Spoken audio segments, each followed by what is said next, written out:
The following thoughts are extracts or conclusions from my collective research and explorations. They have also been heavily influenced by recent and past historical events, specifically with attention to the relationship between politics, the optimal organisation of peoples and their interactions with one another, and freedoms, the innate rights and responsibilities of those born into this world and its systems involuntarily.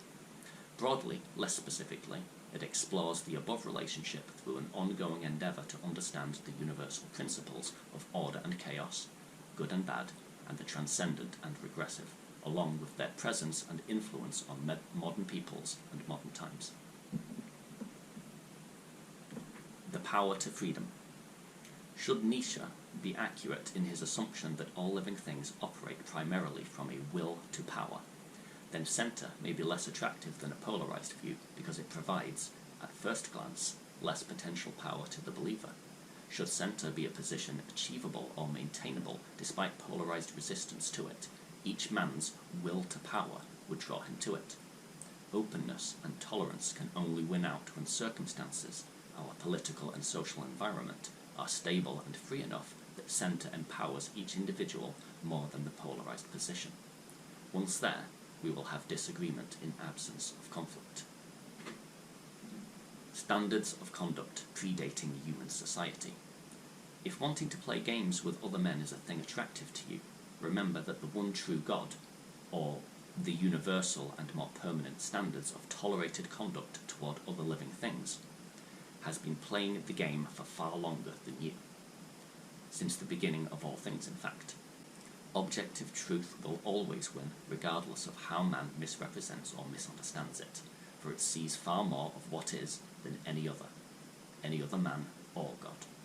God's word or misunderstandings of our environment or environments are sent to remind us of that. But it is you that must choose to listen or not. It is also you that must live with the consequences.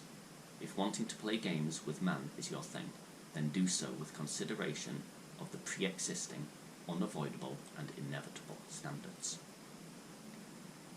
Understanding chess better than I play it. The smartest move in chess is to convince the other player of two things: that the outcome of a different game, one they're not playing against you, is most important. Number 2, that they are playing the game with a different objective to the one they are. For example, to convince them trapping the queen is how to win. These methods work beyond the chessboard too. Terms of order and chaos. If a reign of order has taught us anything, it is of the continued insufficiency of its failed gardens to satisfy enough men. It has too often shown us to the cliff's edge and also from it.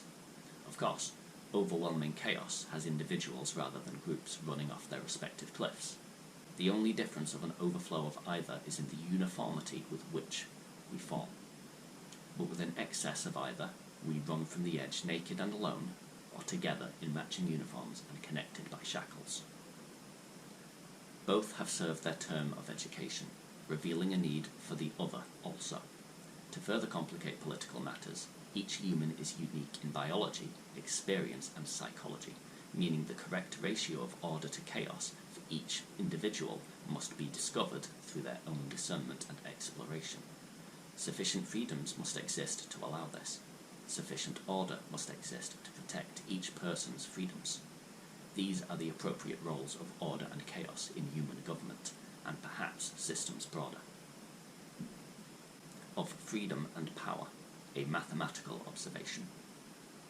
If men that pursue freedom from power do so from a desire for personal power, and men that pursue power do so from a desire for personal freedom, what then separates or connects freedom from power or the pursuit of either?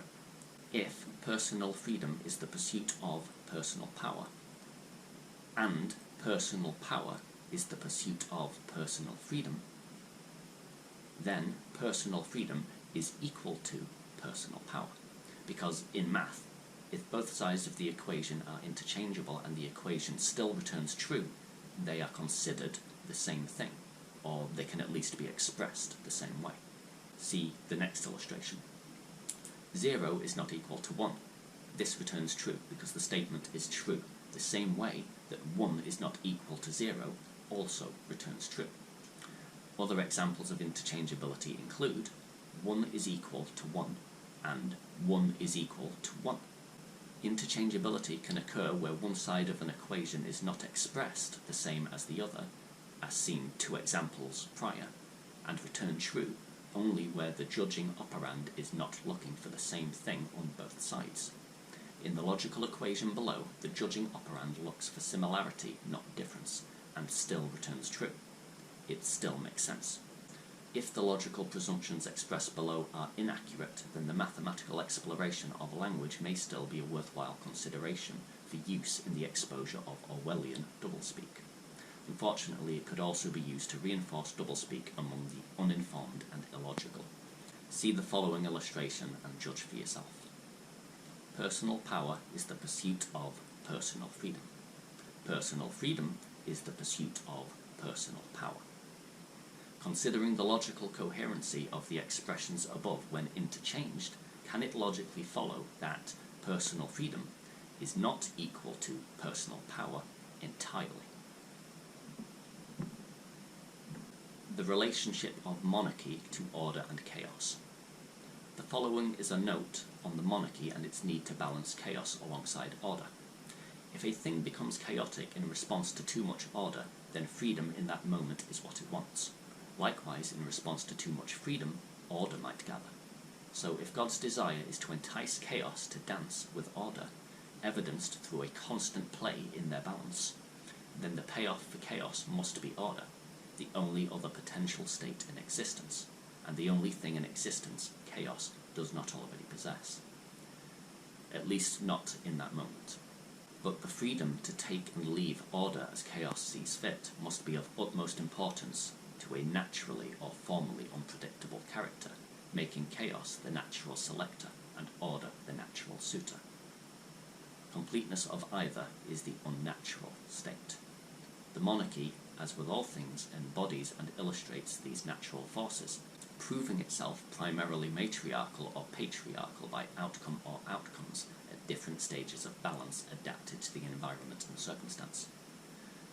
Where the societal outcome is order, the environmental forces have become primarily or unbearably chaotic. Where the societal outcome is chaos, the environmental forces have become primarily or unbearably ordered. These markers and their recurrence can be used by a monarchy or other ruling bodies as an indicator of where their own governance sits in the balance between order and chaos. Underlying assumptions to this argument. This logic makes use of a presumption that the governing forces over civilian environment and circumstances are responsible largely for the outcome of societal balance by way of the environment created or encouraged by them. It makes this assumption on the basis that civilians are considered accountable for the environment under their influence. Therefore, it is only fair to hold ruling bodies accountable for the environmental factors under their influence. This includes instruction, entertainment under their influence, news, media, education, business and social restrictions and requirements of the laws. If the monarchy or current ruling powers, including broadly propagated entertainment, instruction and education, and government, are not responsible for the actions of civilians, both good and bad, and are not responsible for the outcomes of societal stability and upheaval within societies under their direction, then how can any other possessing lesser means of manipulation be convicted of inciting or encouraging behaviour or outcomes? To summarise, those charged with the responsibility to govern and guide human interactions, those with the greatest influence and means to incite anything, are responsible, at least in part, for all those under their direction or conviction, or no one is, and many means of legal conviction fail both morally and logically. However, being part of the cause does not mean to be villainized necessarily. People are responsible for their own actions also, and sometimes a thing must happen to know how to avoid it in the future. But if wanting to hold others accountable for verbally inciting behaviour from others, then all those with greater or equal instructional influence must also accept their part for having contributed to the causal environment and or circumstance. No one person is ever responsible for any causal circumstance or environment. there are always a number of accountable factors or contributors at play, at least in a reality where free will exists. Or are free will and accountability for the environment non-existent at the highest levels of influence? Freedom of speech is freedom of thought. Might freedom of speech be freedom with words in a place where thought is not granted the same freedoms? Because those permitted to think set the standard of words, the dictionary of recognized terms. Beware a place where freedom of speech is tolerated man to man, but not tolerated between man and his God. For this place has no freedom of speech, but instead only speech that is defined to benefit men that fancy themselves gods. Wants and want-nots. To not want a thing does not mean that no man can want it. The former is a lack of the necessary desire for a thing to attain it, the latter a desire to decide for other men what they must or must not want. To want a thing does not mean that all other men must want it. The former is a personal desire for a thing, the latter a desire to control what others want, furthermore to control or degrade them by what they want. Concerning the lost, there are those too that do not know what they want, but these too often fall into the category of men that can be told what they want, or men that believe others too must be told to know. I think men are told too often what they want by men with a desire to have power to withhold. This too is a want. Perhaps the truth is that no man wants anything more than what he pursues in a given moment, even if that want is to do nothing. Perhaps evidence of a man's want of power is wanting nothing unless other men want it. Perhaps evidence of a man's indifference to power is wanting what he wants, regardless of who does or does not want it. We are the deciding factors in other men's wants to the same degree that they are the deciding factor in ours. Where each man wants most what they truly want, other men are permitted to do the same. Where each man wants nothing but power, other men are told what they do or must want. Something similar can be said of the are and are nots. Men that know what they are do not need others to see, permit, or verify it. What if free will is the lie? There is a belief that successful societies must have developed the way they have because it's what the majority of people wanted. Therefore, democratically, we chose it. But what if this is a lie, and there is a way societies and systems must develop in order to last? A pursuit to which we are biologically bound to discover, not choose into existence. After all, humans are far too diverse in their wants and desires to choose a society in a single direction. But what would be the benefit of lying to people about the existence of free will from a societal perspective? Control is less powerful in an environment where the potential for resistance exists, and more controllable where people are fully accountable for everything. There are fewer victims of biological and circumstantial uncertainty in a world of free will. Those that commit wrongs are entirely responsible, entirely villainous. Everything is more certain, predictable, and controllable in such an environment. After all, we must not only be responsible for our error within a system to which we are held accountable, to a system we might not have joined voluntarily given the choice, but we must also have chosen to be a part of it, if we currently are.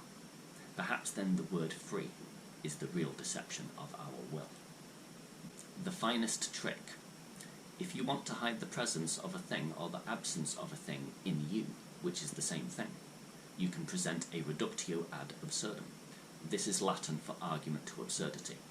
This is where fiction can work to the benefit of evil because magic and spells are no longer that which controls others without physical intervention, but that which does so by use of sensationalizing special effects and feats, broadly recognized as being physical impossibilities. So magic and all that comes attached disappears in comparison to the reductio ad absurdum. Furthermore, demon possession becomes spinning one's head like an owl, and not the logically argued and evidenced Jungian psychological phenomena of anima-animus possession. If you want to hide a thing's existence, or hide the truth, which again is the same thing, present it as itself in impossibly absurd form. This is how the devil hides truth, and it is how he hides himself. The devil, after all, does not look like any mortal man, but instead is horned and or possesses supernatural powers. A quote by Charles Baudelaire: "The devil's finest trick is to persuade you that he does not exist." Monsters in sheep's clothing. The unknown hiding within the known is often more terrifying to us than the completely unknown.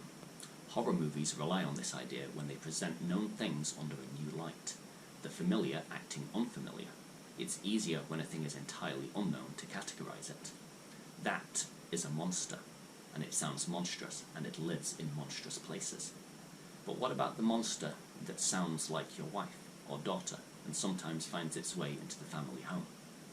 Those things can sneak up on you. Political parties, too, have been known to surprise the innocent. Indifference as a weapon. Indifference is only to the advantage of the tyrant while it tolerates an infliction of suffering. It becomes intolerable to the tyrant when permission of his actions is granted only because no harm or imposition has come of them. Indifference through immunization is the answer where possible to immunize or protect ourselves and others against corruption and the suffering it causes. Indifference that weakens, not strengthens compulsion, is the answer. Involuntariness's correlation to the reasonableness of punishment. There is something revealed in a society's preferred God, and that God's preferred wrath. Those more closely aligned with natural disasters are not so easily predictable, thus leaving God's wrath beyond the imitation or replication of man. Circumstantial wrath versus inflicted. If we take the Quran as example, by and large the work seems to offer no justification for the beheading and other atrocities that are carried out on the unbeliever. A duty of notification only is stressed several places throughout, which seems to offer no justification for the crimes committed in the name of Muhammad. Toward the unbeliever. Toward the believer, however, strict legal punishment does appear to be acceptable throughout. This greater requirement upon the believer or aware is a common theme throughout many religions. Jehovah's Witnesses, for example, also believe that a wrongful action carried out by the non-believer is not as punishable in God's eyes as it is for those that have heard the truth and been baptized in its name. Though I can understand the logic of being held more accountable when more conscious of the seriousness of what you're doing wrong, this is still only acceptable to me if the game or system allows voluntary non-participation. A boxing match is only acceptable because both fighters involved know what they're getting themselves into, have agreed to step in the ring, and have agreed to punch lumps out of each other.